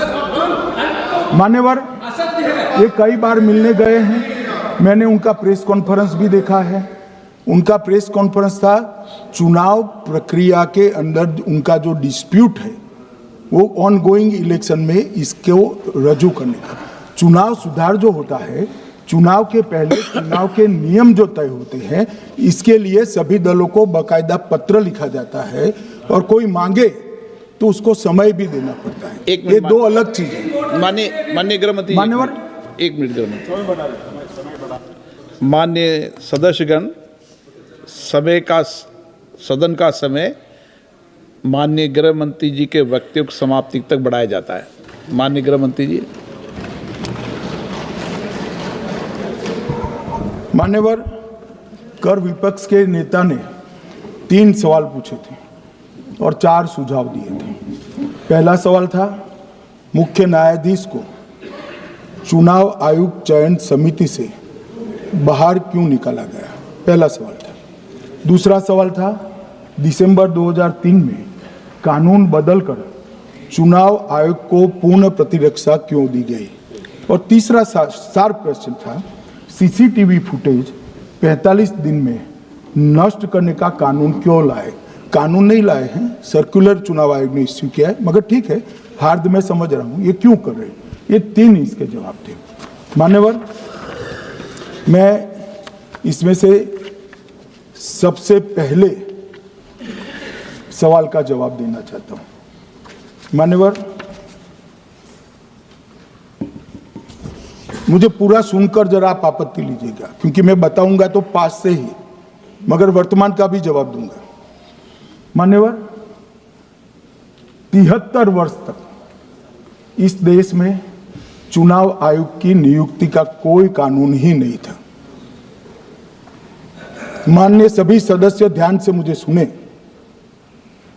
73 साल तक इस देश में चुनाव आयोग की नियुक्ति का कोई कानून नहीं था। नियुक्ति प्रधानमंत्री सीधी कर देते थे। और मान्यवर, मैं आज ये पूरे देश को बताना चाहता हूं कि टोटल अब तक जितने चुनाव आयुक्त हुए और जितने मुख्य चुनाव आयुक्त और चुनाव आयुक्त, ये सभी इसी प्रकार से हुए। अब 2003 के कानून पर मैं बाद में आता हूं। 1950 से 1989 चुनाव आयोग एक सदस्यीय था। प्रावधान क्या था? कोई कानून नहीं था। प्रधानमंत्री जी फाइल भेजते थे राष्ट्रपति जी को और राष्ट्रपति जी नोटिफिकेशन बहाल नहीं करते। तो भाई उस वक्त बरोबर चुनाव था, सबसे अच्छा था। नहीं, मैं ये नहीं पूछता नियुक्ति की प्रक्रिया। मान्यवर, पूरा उनका 55 साल प्रधानमंत्री जी ने ही चुनाव आयुक्त को नियुक्त किया, तब तक कोई सवाल नहीं था। और नरेंद्र मोदी करते हैं तो उन पर सवाल उठाते हैं, मगर हमने तो ऐसा भी नहीं किया मान्यवर। फिर 89 से 91, जब 89 में चुनाव आयुक्त उनकी सुनते नहीं थे, तो पहली बार उस पर ब्रेक लगाने के लिए चुनाव आयोग को बहुत सदस्यीय बनाया गया। ये बिहार के चुनाव के कारण ही हुआ, परंतु वो भी प्रधानमंत्री की फाइल से ही अपॉइंट होते हैं। और मान्यवर, 21 चुनाव आयुक्त, कमिश्नर और मुख्य चुनाव आयुक्त, और 21 और 29 इस प्रकार से हुए जिसमें कोई प्रधानमंत्री जी ही रखते थे। कांग्रेस पार्टी ने ही ये परंपरा बनाई थी, कानून भी कांग्रेस पार्टी ने बनाया था। मगर आज आरोप करना है इसलिए आपने चुनाव चोरी कर लिया, चुनाव चोरी कर लिया, चुनाव चोरी कहने से कुछ नहीं होता। जनता हमको सुनती है भाई, और हम जवाब भी देते हैं। मान्यवर, ये 50 से लेकर 2023 तक कोई कानून नहीं। बाद में 2023 में एक अनूप बरनवाल बनाम भारत सरकार मुकदमा हुआ। उसमें सुप्रीम कोर्ट ने कहा कि भाई चुनाव आयुक्त की नियुक्ति थोड़ी पारदर्शी होनी चाहिए। सुझावी था, ऑर्डर नहीं था। हमारे सॉलिसिटर जनरल ने वहां कंसेंट दी, तो उन्होंने कहा कि भाई हमें कानून बनाने में थोड़ी देर लगेगी और हमें इस पर कंसल्टेशन भी करना पड़ेगा, चुनाव आयोग से भी करना पड़ेगा। तो उन्होंने कहा ठीक है, अगर आप सहमत हैं, मैं जजमेंट और आर्गुमेंट पढ़कर अगर आप सहमत हैं तो जब तक कानून नहीं बनता, चीफ जस्टिस ऑफ इंडिया की अध्यक्षता में एक कमेटी बने और प्रधानमंत्री और विपक्ष के नेता इसके मेंबर। हमें कोई आपत्ति नहीं थी, हमने हाँ बोला सर। और विपक्ष के नेता भी थे, प्रधानमंत्री थे और सीजे। 2023 में कानून बन गया। कानून क्या बना? विपक्ष के नेता, प्रधानमंत्री तय करेंगे, वो एक मंत्री और स्वयं प्रधानमंत्री, ये 3 लोग बैठकर चर्चा कर मेरिट्स में चुनाव आयुक्त और मुख्य चुनाव आयुक्त की नियुक्ति करेंगे। मान्यवर, हमारे टाइम में तो और पारदर्शी। ये कह रहे हैं हमारा तो 33% ही हिस्सा है। भाई 33% तो है ना, हमारा तो हिस्सा ही नहीं था। और मान्यवर, मैं रिकॉर्ड से बताता हूं, 2012 में सीयूसी की नियुक्ति होनी थी। अडवाणी जी ने सुझाव दिया लिखकर कि एक प्रणाली बना जाए, नहीं बनाया और बीएस संपत जी को सीधा चुनाव आयुक्त बना दिया। उसके बाद में भी एक व्यक्ति कैसे है इसकी चर्चा है। नवीन चावला, जिसको आपातकाल की भूमिका पर शाह आयोग ने कहा था ये निष्पक्ष नहीं है, उनको मुख्य चुनाव आयुक्त बना दिया। जबकि मुख्य चुनाव आयुक्त गोपाल स्वामी ने इनके खिलाफ पक्षपात के सबूत भी भेजे, खारिज कर दिया। मान्यवर, सुने नहीं। हमारे समय में ऐसा कभी नहीं हुआ है। हमारे समय पर विरोध होता है, मगर पक्षपात के सबूत किसने नहीं दिए हैं? और भाई जहां तक 66% और 33% का सवाल है, आप कह रहे हो कि वहां 2 लोग होते हैं और आप 1 होते हैं, ये तो हम तय नहीं करते हैं। 140 करोड़ की जनता तय करती है कौन 66 होगा और कौन 33 होगा। यहां कौन बैठेगा वो तो 140 करोड़ लोग तय करते हैं, वो आपके लिए तय करोगे तो आप 66 हो जाओगे। मगर आप तो 100 रख कर गए थे, हमने उसको 33 दे दिया। मान्यवर ये क्या सवाल उठाते, और वो समझते हैं कि मैं बोलता हूं तो बस ये ब्रह्म वाक्य होगा। ऐसे नहीं होता है मान्यवर, हर चीज के तर्क होते हैं। इनका जो भाषण तैयार करते हैं वो भी ठीक से नहीं करते, रिसर्च नहीं करते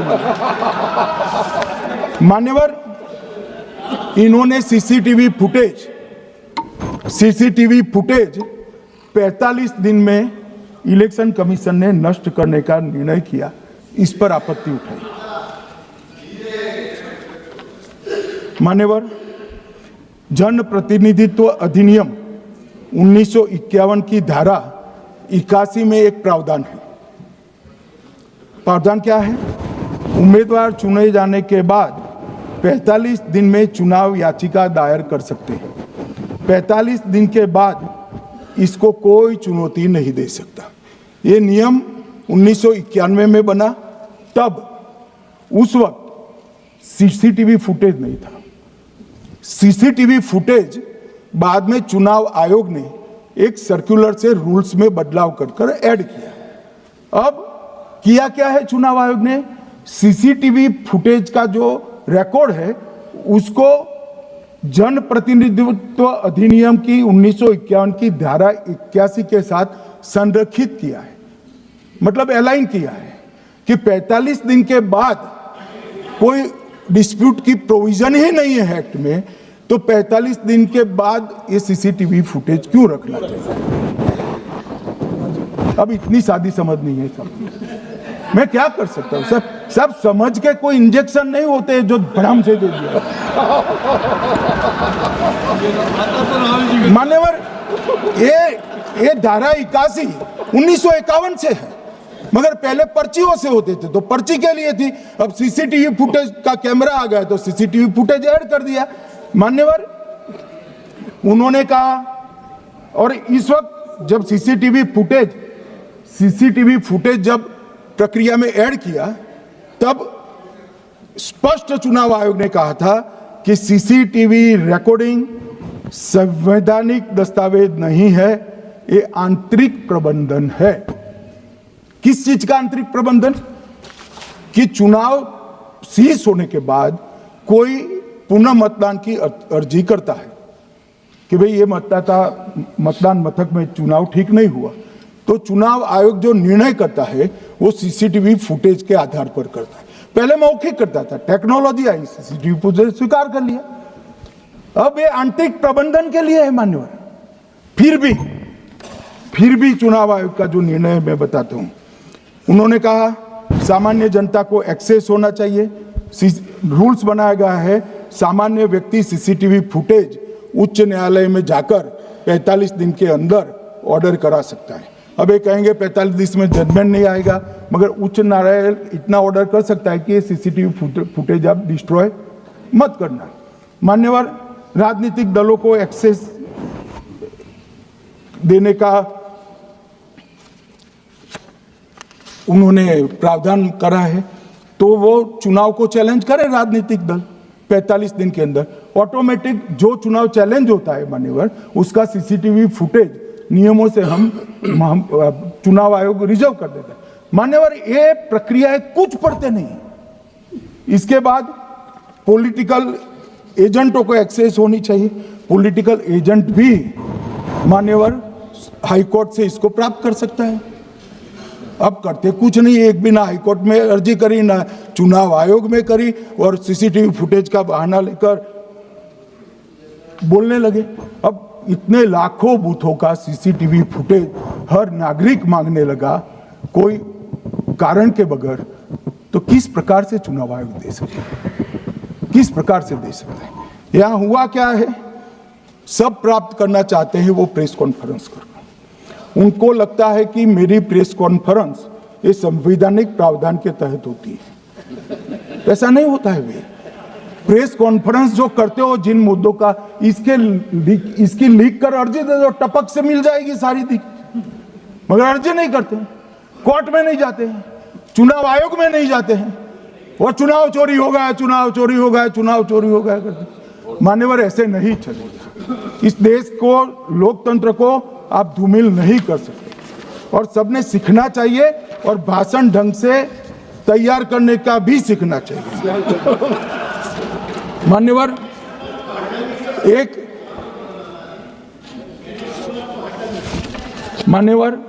एक उन्होंने कहा सीईसी को 2003 में कानून बनाकर इम्यूनिटी दी है। मान्यवर, representation of the people act 1950 में ही ईसीआई के अधिकारियों को जो इम्यूनिटी प्राप्त है उससे जरा भी बढ़ोतरी नहीं करी। हमने सिर्फ रिप्रेजेंटेशन ऑफ 1951 के एक्ट को पुनरावृत्ति की है। मान्यवर, आरपीए एक्ट की धारा 32 और आरपीए एक्ट 51 के सुधार की धारा 146C कहती है कि चुनाव आयोग के कोई भी अधिकारी, जिसमें इलेक्शन कमिश्नर आ जाते हैं, इस पर कोई मुकदमा चुनाव प्रक्रिया के लिए नहीं चल सकता। ये प्रावधान है मान्यवर, और वो प्रावधान को 23 के कानून में इसको भी हमने संरेखित किया है। मान्यवर, इतने सारे वकीलों को राज्यसभा दे रखी है, भगवान जाने क्या करते हैं सर, अपने नेता को ब्रीफ भी नहीं करते। मान्यवर, ये वाक्य आप निकाल सकते हैं, ये वाक्य निकाल सकते हैं। मान्यवर, अच्छा सुझाव दिया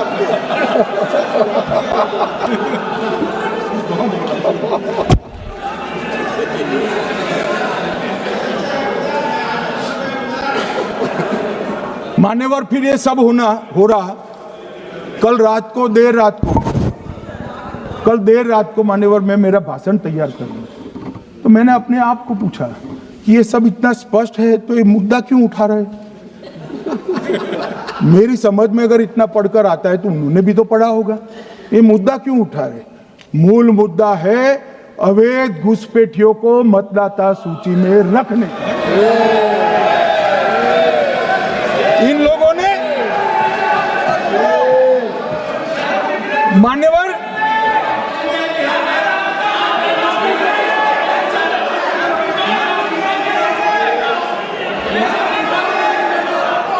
माननीय सदस्य, आपका भाषण भी सबने शांति से पूर्ण सुना है। आप भी सुनने की सामर्थ्य रखो। नहीं, आप सुनने की सामर्थ्य रखो। नो, प्लीज बैठिए, सुनो, पूरा भाषण सुनो। आप जब बोलते हैं तो इधर भी सुनते हैं, आप भी इधर भी बोलते हैं, इधर सुने। गृह मंत्री इलेक्शन रिजल्ट के लिए बात बोलता सर।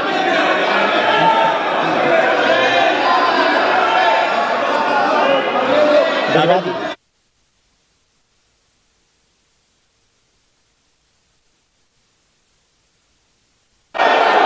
माननीय सदस्य, आप जब बोलते हैं तो इधर भी सुनते हैं, पूरे सुनने की क्षमता रखो। सर, ये लोग डर गए हैं, जवाब नहीं सुन सकते हैं। इतना दिनों से देश के सामने में झूठ फैला करके इन्होंने गुमराह करके चर्चा मांगा। आज गृह मंत्री जी एक बात का जवाब दे रहे हैं, ये भाग गए, डर गए, सुन भी नहीं सकते। ये अगर ये सुन नहीं सकते हैं, इतना दिनों से संसद का समय बर्बाद क्यों किया? अगर सच्चाई नहीं सुन सकते तो इतना दिनों तक सड़कों पर संसद का समय लोगों को भ्रम फैला करके क्यों समय बर्बाद किया? ये दिखा रहे, हमको मालूम था ये भागने वाले हैं।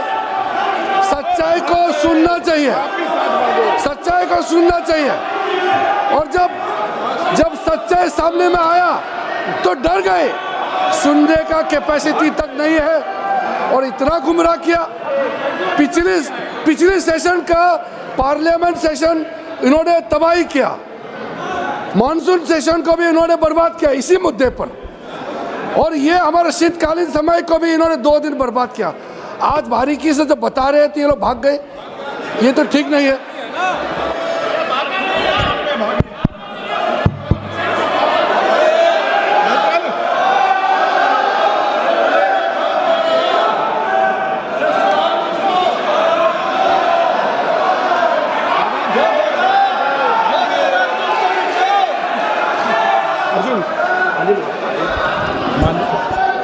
मान्यवर, ये 200 बार भी बहसकार करेंगे, एक भी अवैध घुसपैठियों को इस देश में हम वोट नहीं देंगे।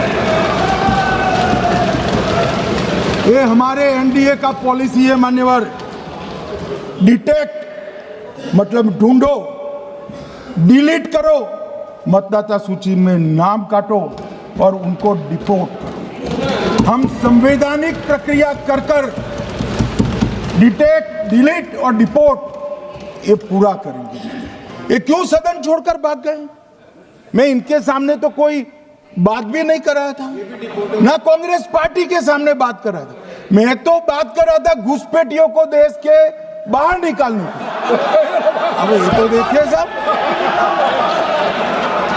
अगर मैंने इतने सारे आरोप करे श्री जवाहरलाल नेहरू पर, इंदिरा गांधी पर, इनके पिताजी पर, सोनिया जी पर, तब भागते तो लाजिम था। ये घुसपैठियों को लिए भाग गए क्योंकि उनकी हमारी पॉलिसी है डिटेक्ट, डिलीट और डिपोर्ट। उनकी पॉलिसी है नॉर्मलाइज कर दो घुसपैठ को, उसके बाद में मान्यता प्रदान कर दो और चुनाव में मतदाता सूची में डालकर फॉर्मलाइज कर दो। मगर साहब ये लंबे समय तक नहीं चलना। मैं मेरे मन से मानता हूं, मेरे पार्टी के सिद्धांत तो है ही, मगर मैं मानता हूं कि जनसांख्यिकी में इतना बड़ा परिवर्तन देश के लिए बहुत बड़ा खतरा है। यह देश एक बार जनसांख्यिकी के आधार पर बंट चुका है और हम नहीं चाहते कि आने वाली पीढ़ी ये देश के भी बंटवारे दिखे। इसलिए ये बहुत जरूरी है कि इस देश से घुसपैठ को रोकना पड़ेगा। मान्यवर, ये कहते हैं कि घुसपैठ हो रही है, भारत सरकार की जिम्मेदारी नहीं है। मान्यवर, मैं आज बताना चाहता हूं, घुसपैठ हो रही है भारत बांग्लादेश की सीमा से। वहां पर कुल 2216 किलोमीटर बॉर्डर है, इसमें से 1653 किलोमीटर बॉर्डर बन चुकी है और 563 कहां बाकी रही है मान्यवर मालूम है? केवल और केवल एक राज्य बंगाल। आसाम का पूरा हो गया, मेघालय का पूरा हो गया, त्रिपुरा का पूरा हो गया, जम्मू कश्मीर का पूरा हो गया, पंजाब का पूरा हो गया, राजस्थान का पूरा हो गया, गुजरात का पूरा हो गया, खाली बंगाल का बाकी रखा है। और मैं आज कहना चाहता हूं टीएमसी के लोगों को भी, ये राहुल जी के साथ में रहकर घुसपैठिया बचाओ यात्रा बिहार में निकली, साफ हो गए। आप भी घुसपैठियों को बचाओगे तो वहां भारतीय जनता पार्टी का विजय तय। मान्यवर, ये कहते हैं कि घुसपैठ क्यों हो रही? आप बॉर्डर नहीं बनाने देते, फेंसिंग नहीं करने दोगे, घुसपैठ नहीं होगी। फिर भी चलो, मैं पूछना चाहता हूं कि घुसपैठ होकर सबसे पहले घुसपैठिया कहां आता है? कहां आता है? तो गांव में आता है। पटवारी को मालूम नहीं पड़ता, गांव के थाने वाले को मालूम नहीं पड़ता। इसकी मतदाता सूची में नाम डालने के लिए आधार कार्ड कहां बनता है? वहीं बनता है। उसका राशन कार्ड कहां बनता है? बंगाल में बनता है। और मतदाता सूची में कौन सी मतदाता सूची में ऐड होता है? तो बंगाल में होते। आपकी कोई जिम्मेदारी नहीं है। मान्यवर, ये देश के भविष्य और सुरक्षा के साथ खिलवाड़ कर रहे।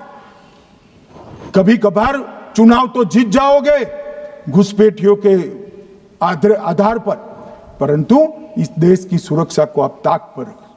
मैं आज कहना चाहता हूं मान्यवर, बिहार की जनता ने एक बहुत महान फैसला किया है, घुसपैठिया बचाओ यात्रा के खिलाफ जनादेश दिया। और बंगाल भी ये करने जा रहा है मान्यवर, आने वाले दिनों में करेंगे, उनको मालूम नहीं। मान्यवर, मैं एक कल राहुल गांधी जी ने एक विषय कहा था कि सारी संवैधानिक संस्थाएं आपने करप्ट कर दी। मैंने पूरा बताया कि चुनाव आयोग की नियुक्ति के पहले क्या नियम थे। उन्होंने कहा कि महत्वपूर्ण पद पर आरएसएस की विचारधारा के लोग रख लिए जाते हैं, तो इसमें क्या आपत्ति है भाई? क्या इस देश में कोई कानून बना है कि आरएसएस की विचारधारा वाले हैं उनको कोई महत्वपूर्ण? अरे इस देश का प्रधानमंत्री आरएसएस की विचारधारा वाला है, इस देश का गृह मंत्री आरएसएस की विचारधारा वाला है, और जनादेश से बनकर आए, आपकी कृपा से बनकर नहीं आए मान्यवर। मगर उन्होंने क्या किया था वो मैं फिर बताना चाहता हूं। 1969 में इस देश का राष्ट्रपति का चुनाव हुआ।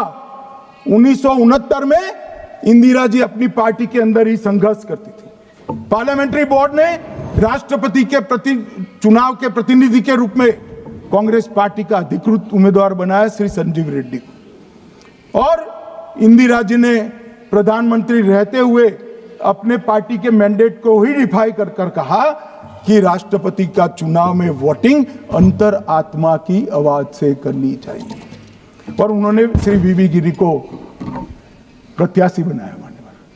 और फिर हुआ क्या? अल्पमत में थी वो, संजीव रेड्डी जी के वोट ज्यादा थे। जीतने के लिए उन्होंने कम्युनिस्टों से समाधान किया, और इस देश की सारे संस्थान पर, शिक्षा संस्थान पर, महत्वपूर्ण संवैधानिक पद पर कम्युनिस्टों को बिठाने का काम ये इंदिरा गांधी जी ने,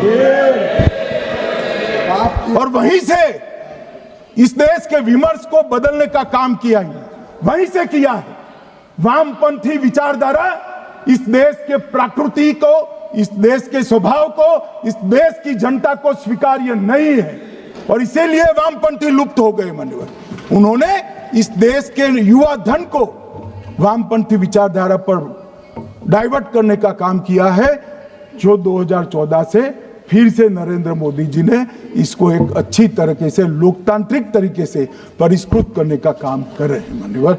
और ये कह रहे हैं कि आरएसएस के विचारधारा वालों को रखते हैं। कोई ऐसा कानून नहीं है मान्यवर कि आरएसएस की विचारधारा वाला व्यक्ति कोई, आरएसएस की विचारधारा क्या है? देश के लिए मरना ही आरएसएस की विचारधारा है। देश को समृद्धि के परम शिखर पर ले जाना ही आरएसएस की विचारधारा है। देश की संस्कृति का झंडा बुलंद करना ही आरएसएस की विचारधारा। ये क्या समझाते हैं? हम ऐसे मान लेंगे? हम नहीं डरते साहब किसी से, हम नहीं डरते। मैं मेरी ही बात करता हूं। मैं तो 10 साल का था और नारे लगाता था, आसाम की गलियां सुनी है, इंदिरा गांधी खूनी है।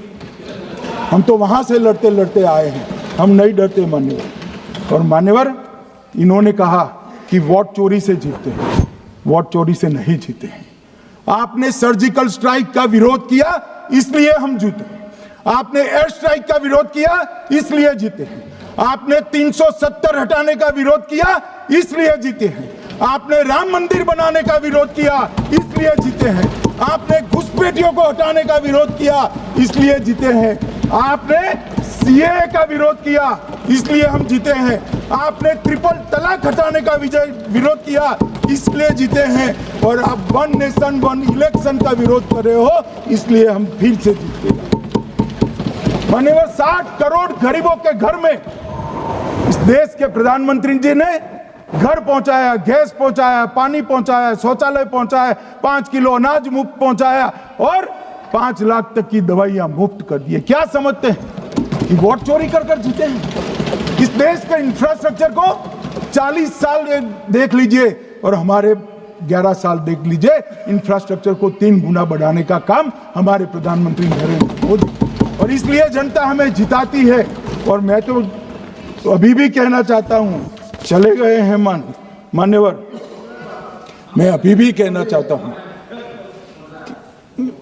यार कांग्रेस पार्टी तुझे टिकट तो देती नहीं है मान्यवर, मैं अभी भी कहना चाहता हूं, एसआईआर का विरोध करोगे तो बिहार की जगह बंगाल और तमिलनाडु में भी साफ। मान्यवर, 140 करोड़ की जनता का जनादेश ईश्वर का आदेश होता है।